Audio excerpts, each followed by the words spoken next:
Siguro naman, nakikita naman ng mga kababayan natin, lahat ng mga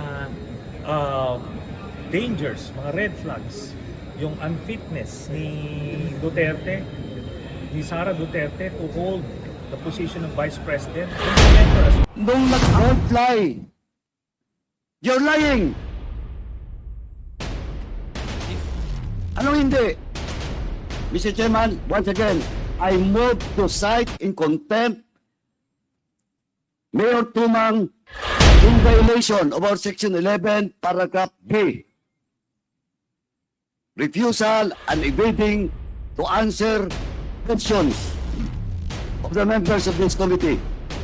So move, Mr. Chairman. According to this informant, Alan Lin is a close friend of then Special Assistant to the President, Christopher Bongo.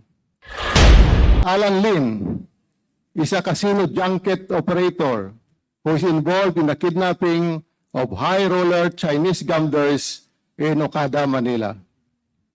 Alan Lin, or Wixion Lin, was involved in a case involving illegal drugs in Cavite.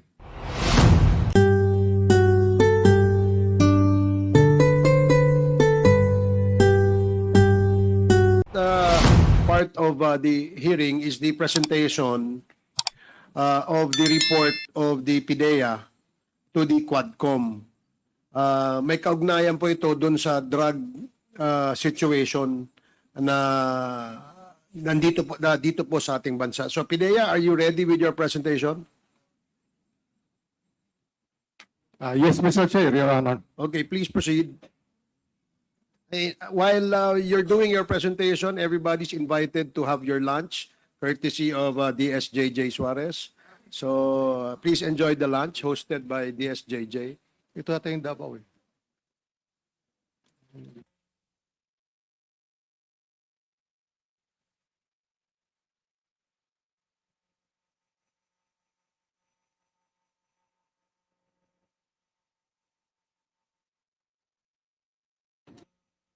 We'd like to acknowledge the presence of Congressman Jude Asidre and Congressman Franz Pumaren.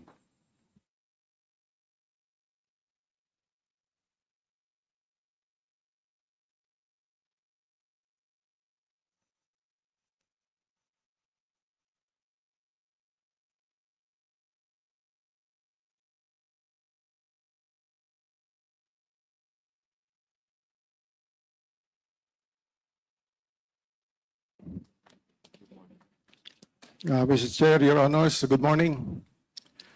This presentation is a compilation of information from the hearings of the Committee on Dangerous Drugs, chaired by Congressman Robert H. Barbers, Committee on Public Order and Safety, chaired by Congressman Dan Fernandez, Committee on Human Rights, chaired by Congressman Bienvenido Abante Jr., and Committee on Public Accounts, chaired by Congressman Joseph Stephen Caraps Paduano, as well as information from Senate hearings regarding dangerous drugs and Philippine offshore gaming operators, or POGOs, including data from our agency and various resources.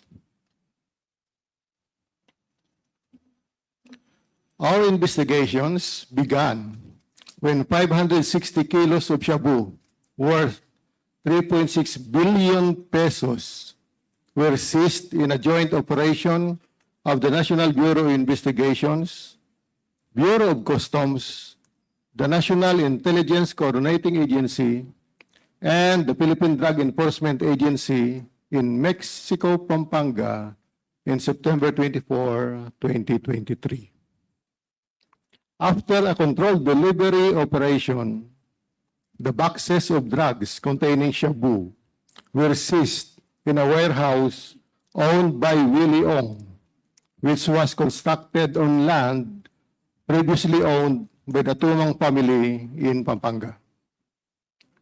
Willie Ong, also known as Kai Kui Meng, is one of the 5 identified incorporators of Empire 999 Realty Incorporated.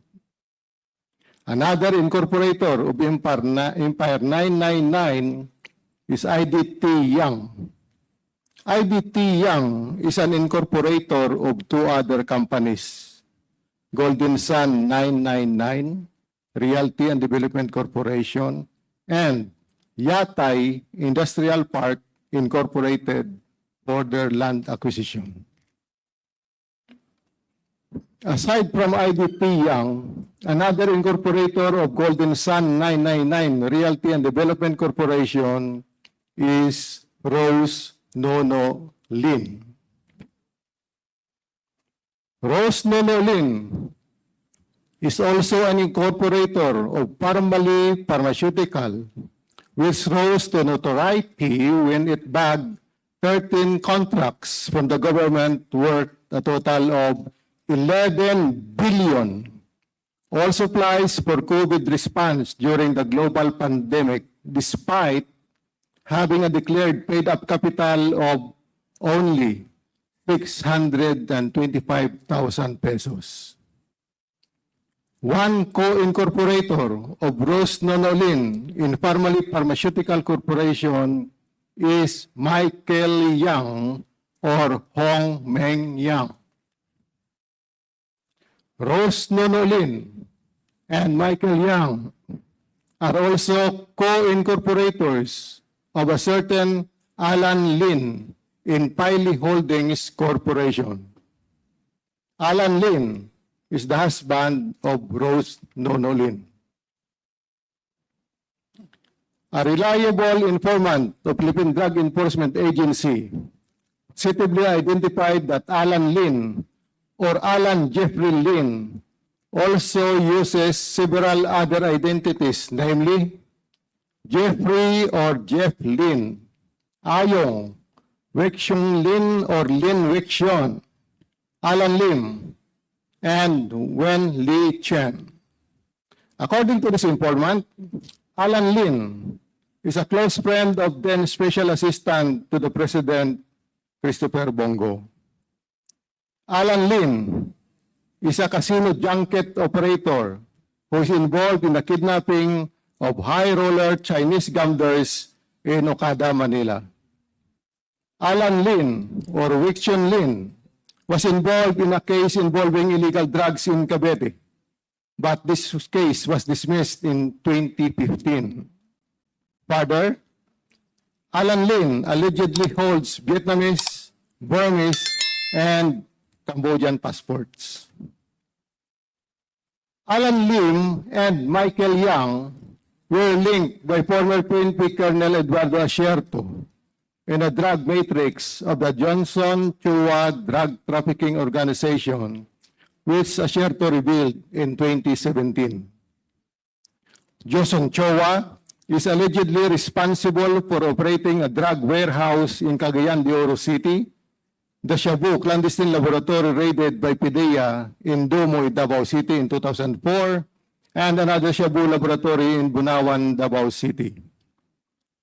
Michael Yang handled shipping requirements for Johnson Chua, while Alan Lim, who was connected to Yang, operated a clandestine Shabu laboratory in Cavite.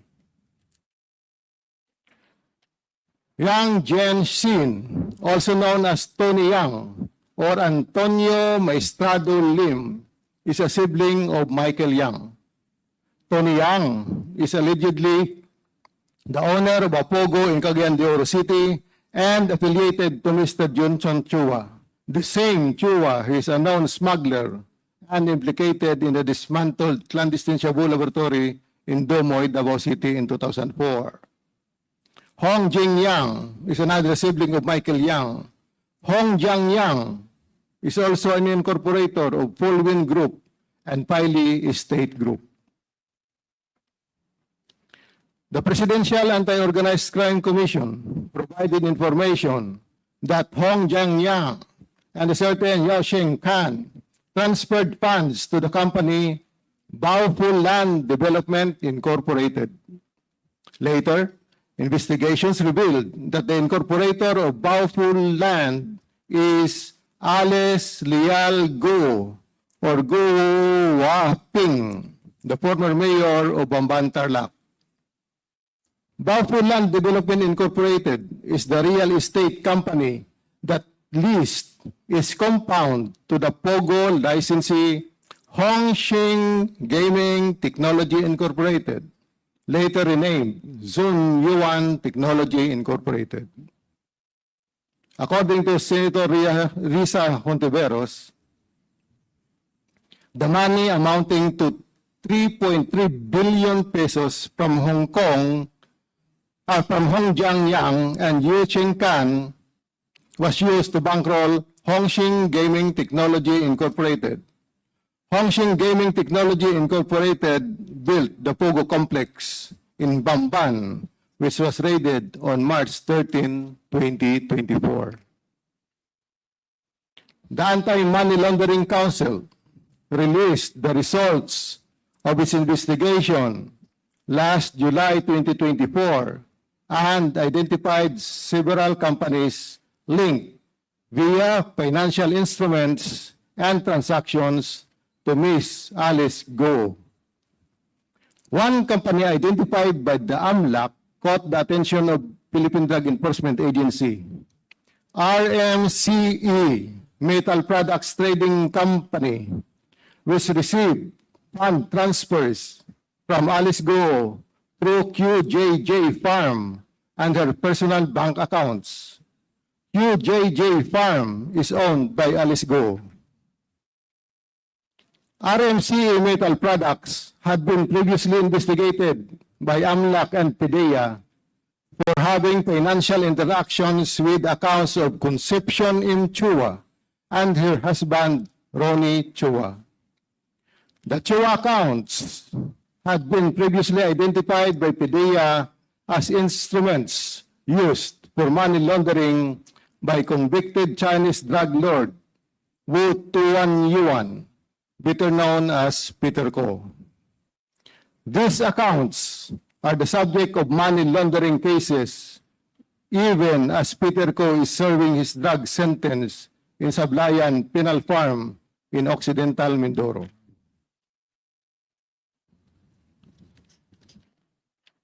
That ends my presentation, sirs. Thank you, Deputy Director Gumban. May we know if you have a soft copy of that presentation? Can you please submit that to the committee? Yes, Mr. Chair. Okay, maraming salamat po. Now, with that presentation, we have a list of interpellators. And in the list, I have here the first interpellator is Congresswoman Jinky Beatrix Luistro. You are recognized and you have 10 minutes. Mr. Chair, the presentation of PIDEA, although we acknowledge that there is clarity and it enlightens the committee on how Pogo drugs are related, including the illegal acquisition of land, the volume of corporate layering, along with the corporate personalities, are truly overwhelming, Mr. Chair. So I wish to raise some questions which I will be deducing to the matrix that was presented by the PIDEA. First, among those, you mentioned, PIDEA, about controlled delivery. For the enlightenment of the Filipino people, although I understand that we have discussed this initially at the Dangerous Drugs Committee that was prior to the creation of Quadcom, kindly enlighten us again. Ano po ba ang ibig sabihin ng controlled delivery? Yes, Mr. Chair. According to Article 2 of the Organized Crime Convention describes controlled delivery as the technique for allowing suspicious shipments or cargo to leave, pass through, or enter a jurisdiction with the knowledge and supervision of authorities. And with that, PIDEA, when did you acknowledge that suspicion that there will be entry of dangerous drugs in the country? Mr. Chair, Your Honor, this information is The lead agency on this operation, ma'am, is the National Bureau of Investigation.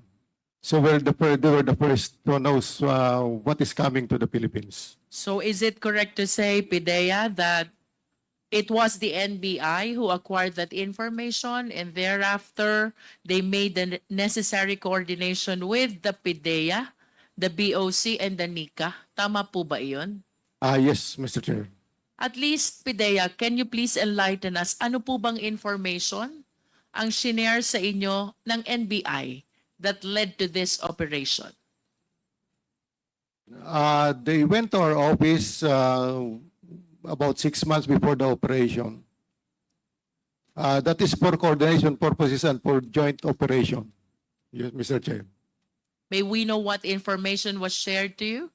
That there is a incoming shipments going to the Philippines, and they know the information regarding that matter, Mr. Chair. Did they provide the port of unloading, the date of delivery, the shipper, the importer, the consignee, PIDEA? Yes, ma'am. So with that information given to PIDEA, from your end, ano pong ginawa ninyo? Ours, ma'am, is just coordination with NBI. We let them do their task. And in support to NBI, that is what they are requesting us, is the control delivery, because it is only the Director General of PIDEA can approve the control delivery, ma'am.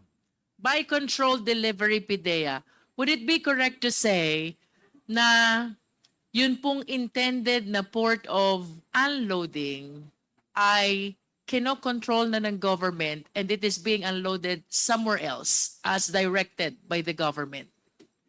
It is controlled by the agent or the action agent of NBI, ma'am. They are the one who are giving information and we are just receiving it.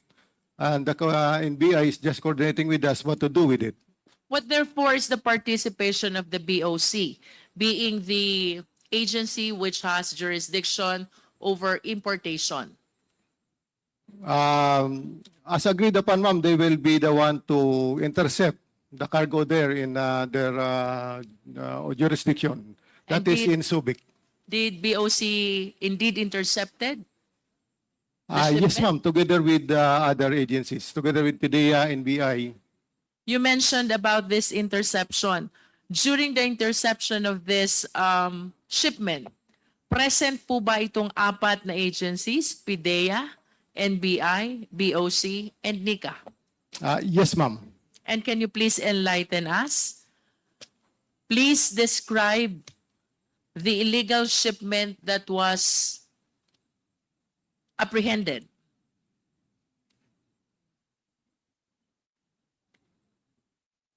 Ma'am, could NBI answer that question, ma'am? We are not really, we do not really know the exact information about that matter because it is an NBI operation. But you said a while ago that it was jointly conducted by the four offices, the PIDEA, the NBI, the BOC, and the NICA. And you likewise said earlier that these four offices were present during the operation. Saan po ba nahuli ito? In the wharf of Subic Port, ma'am.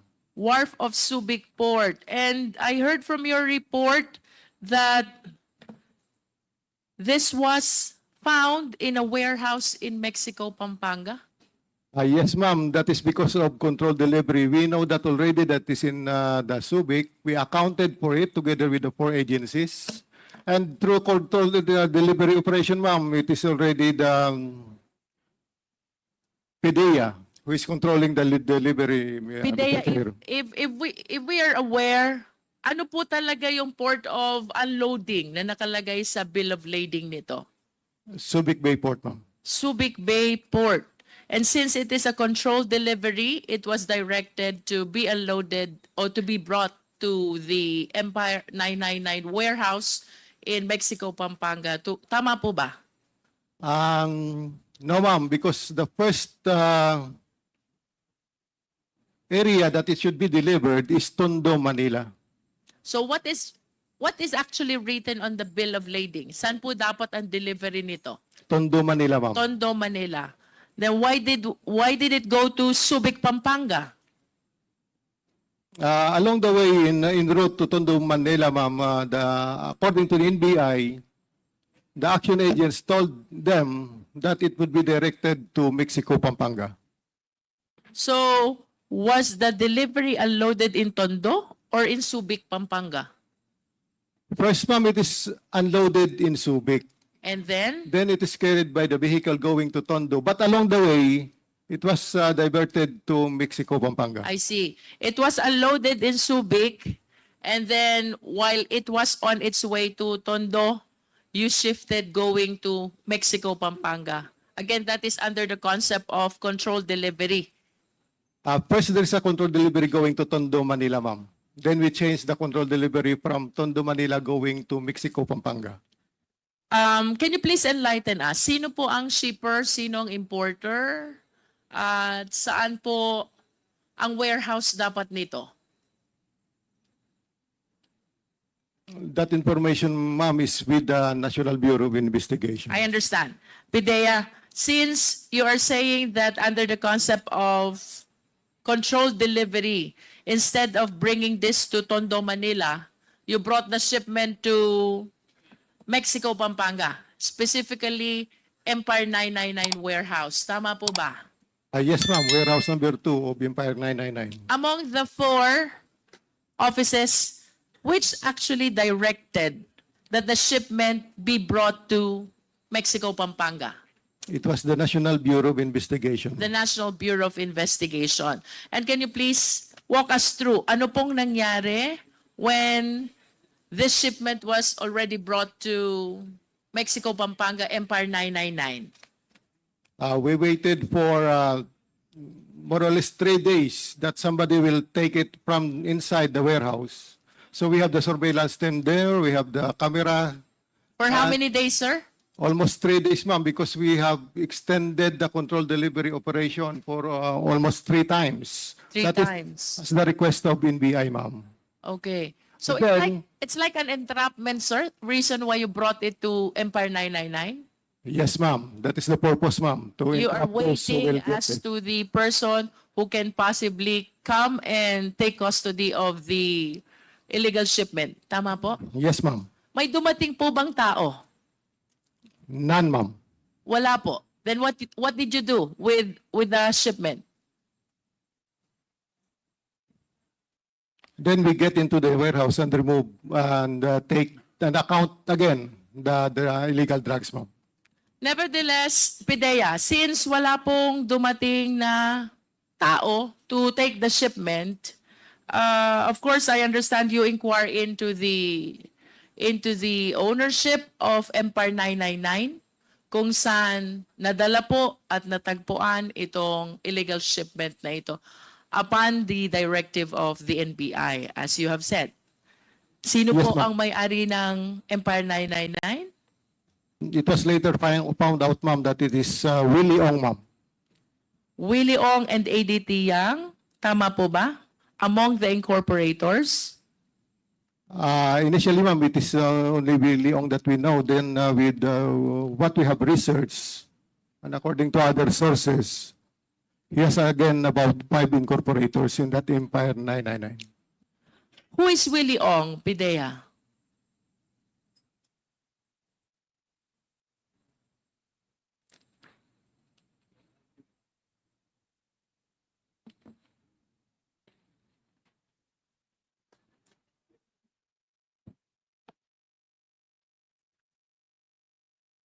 Willie Ong, ma'am, also known as Kai Kiming, is one of the 5 identified incorporators of Empire 999 Realty Incorporated.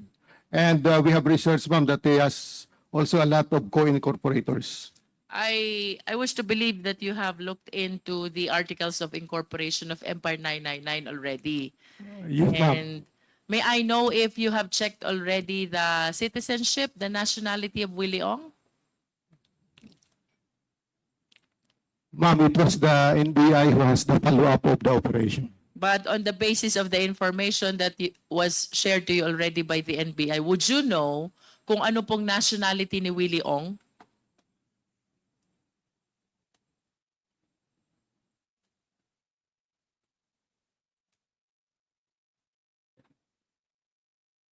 We do have no knowledge of that, ma'am.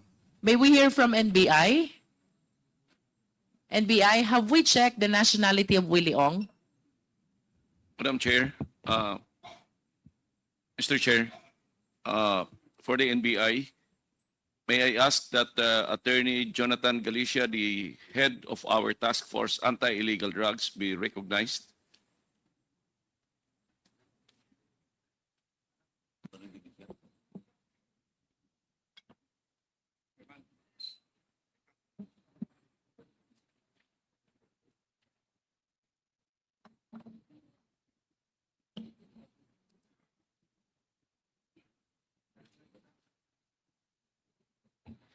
Yes, Mr. Chairman. Mr. Chair, the NBI is waiting to be recognized. Oh, yeah, Attorney Galicia, you're recognized. Please respond to the question of Congresswoman Luis. Have we checked on the nationality of Willie Ong? Yes, Your Honor. How about the nationality of ADT Yang? Yes, Your Honor. May we know the extent of ownership of Willie Ong over Empire 999? I don't have the records right now, Mr. Chairman, but we already submitted our findings to the committee. Would you know, NBI, whether this Empire 999 is a Filipino corporation or otherwise? It's supposedly it's a Filipino owned corporation, but it turns out that all the incorporators of the company are Chinese national, Mr. And Chairman. having said that, Attorney Galicia, would it be correct to say that Empire 999 is not a Filipino corporation and instead a Chinese corporation? Yes, Mr. Chairman. And this brings us to the next question. Paano po kaya sila nakapag-incorporate considering that they are all Chinese nationals? Your Honor, based on our investigation, they were able to secure a birth certificate which they falsified. But after verifying with the National Statistics Office, we were able to found out that those birth certificates were spurious. And this corporate identity of Empire 999 was used to be able to acquire the warehouse which was formerly owned by architect Alex Tumang. Tama po ba yun, NBI? Yes, Your Honor. Mr. Chair, I wish to manifest that we are at the point where we are connecting already the dangerous drugs with the illegal acquisition of land.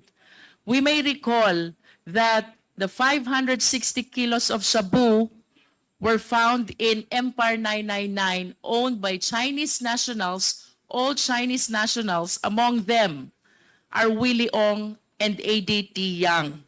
And for the record, Mr. Chair, ADT Yang is involved in the acquisition, or should I say illegal acquisition of land, to be particular 320 land holdings in Mexico, Pampanga, Mr. Chair. So, while there is implication already in dangerous drugs because of having found this 560 kilos of shabu in Empire 999, owned by Willie Ong and ADT Yang, it must be stressed that Willie Ong illegally acquired the warehouse using its corporate identity when in fact they are all Chinese nationals. Tama po ba ito, NBI? Yes, Mr. Chairman. And in addition to that, another incorporator in the person of ADT Yang was able to acquire 320 land holdings. Well, it is also through Empire 999. This is worth billions. Through Mayor Tumang and the brother architect Alex Tumang. Tama po ba ito, NBI? That's being investigated now by the NBI, Mr. Chairman. Perhaps we can ask the LRA. Can we hear from LRA? There are information, Mr. Chair, that Empire 999 likewise acquired 320 land holdings worth billions. This is apart from the Empire 999 warehouse, which incorporator among belong Willie Ong and ADT Yang. LRA, would you confirm na meron pong 320 land holdings ang Empire 999? As regards the count, Your Honor, we do not have the exact figure, but what I can remember is I already sent email to Attorney Dumali of AMLAC respecting the land holdings of Empire 999. Mr. Chair, perhaps we can hear from Attorney Dumali. Can you give us a complete account of the land holdings acquired by Empire 999, which we must emphasize is not a Filipino corporation, but instead a Chinese corporation, considering that all incorporators are Chinese nationals? Mr. Chair, please allow me to access the email sent by LRA as regards the actual number of titles. But if you may recall, Mr. Chair, the instruction came during the first Quadcom meeting in Pampanga, wherein the Quadcom instructed the LRA, the AMLAC, and the PAOK to coordinate as regards those properties. The list was provided by LRA on August 19, and in August 20, the same was forwarded to PAOK, Mr. Chair. LRA, can you at least confirm na maraming land holdings ang pag-aari ng Empire 999? Tama po ba ito? Without being certain about the number of land holdings? Yes, Your Honor, we confirm that. And can you please enlighten us, kailan po ba nag-umpisa itong illegal acquisition of land holding? Your Honor, may I be allowed to access my email to confirm the exact date? Yes, Mr. Chair, let us give her time to access. Meantime, may we ask Mayor Tumang?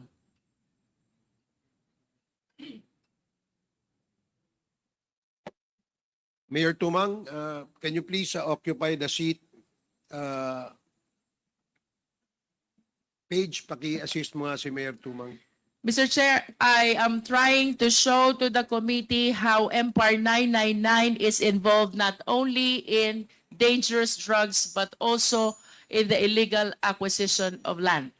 Without sounding repetitive, Mr. Chair, let us be reminded that the 560 kilos of shabu were found in Empire 999, which is owned by Chinese incorporators. Among those are Willie Ong and ADT Yang.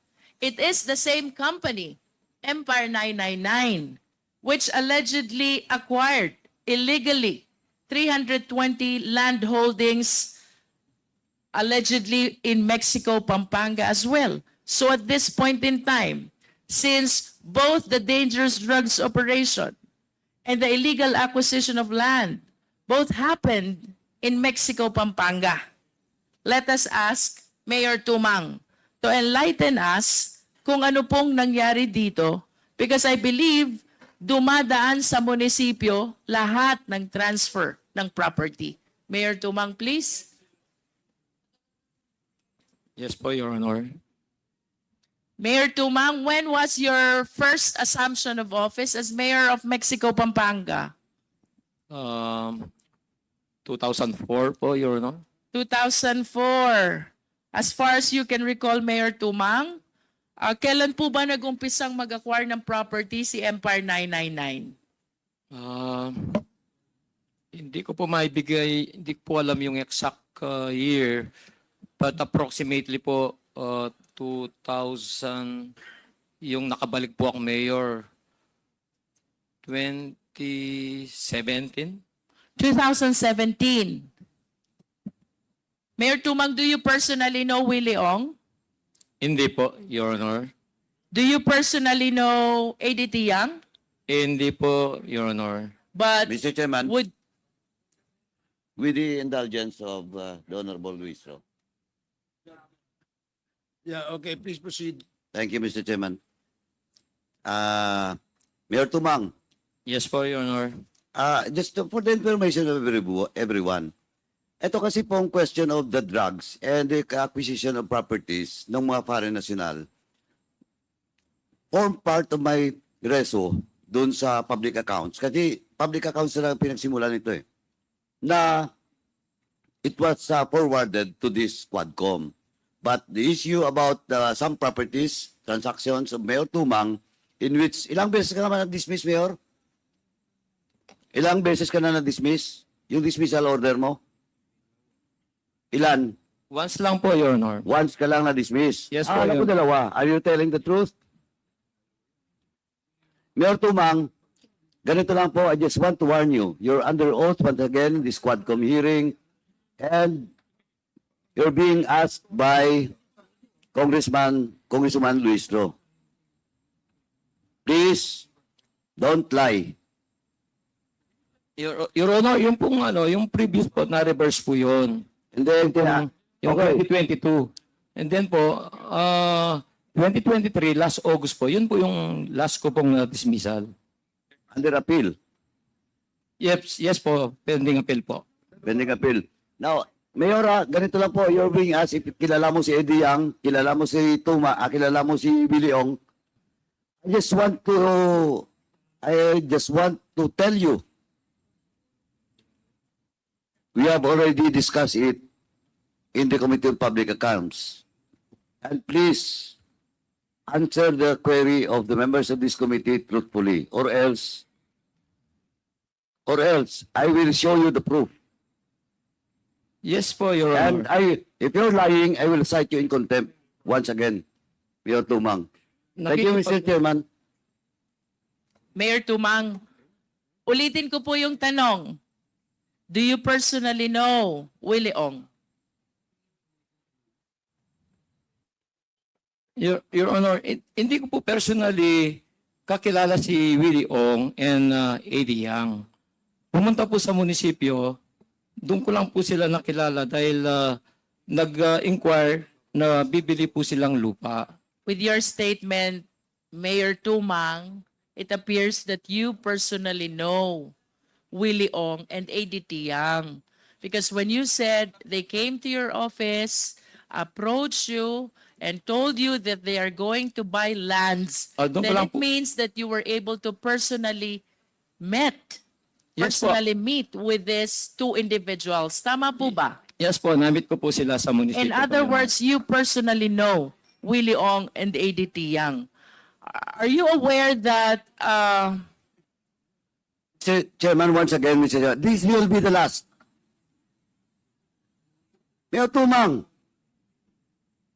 you're lying. Hindi po, Your Sandali Honor. po. Let me finish. Please don't answer. Don't talk unless you are recognized by the chairman. Mayor Tumang, sinabi mo hindi mo kilala personally si Billy Ong at saka si Eddie Yang. Si Eddie Yang, hindi mo kilala? Nakilala ko po, Your Honor, nung pumunta po sa munisipyo, nagpakilala po sila, Your Honor. Sandali, yung sa munisipyo lang ba? Yes po, Your Honor. Yun lang. Oh, now, eto Mayor Tumang, nagsisinungaling ka. Di ba naimbitahan kayo doon sa China? Yes po, At Your Honor. kasama niyo si Eddie Yang? Yes po, Your Oh, Honor. now you're telling me that sa munisipyo lang? Nung Don't lie. You're lying. Hindi- Anong hindi? May mga picture kayo abroad. You were invited and you represent Mexico, Pampanga in that travel with Eddie Yang.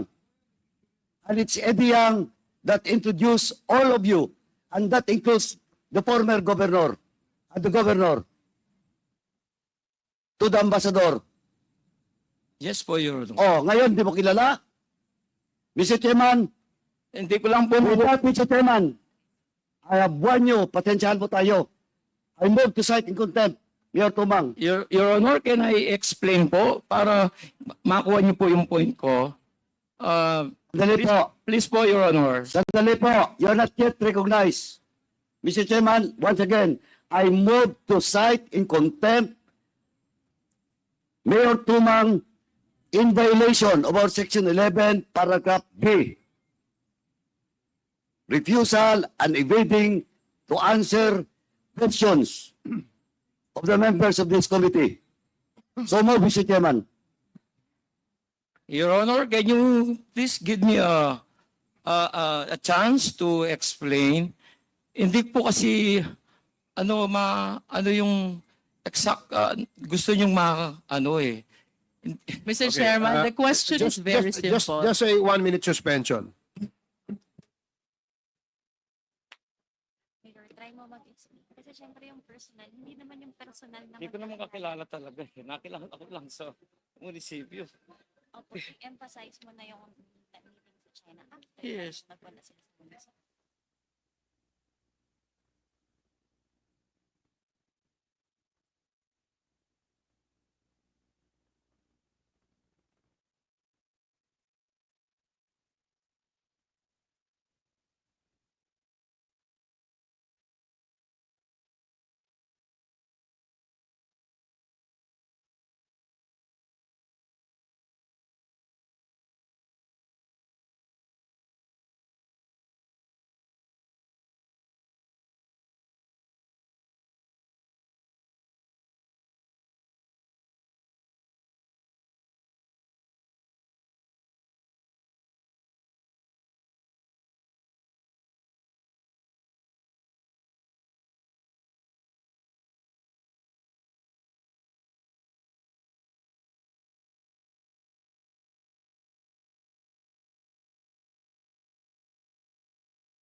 Hearing is resumed.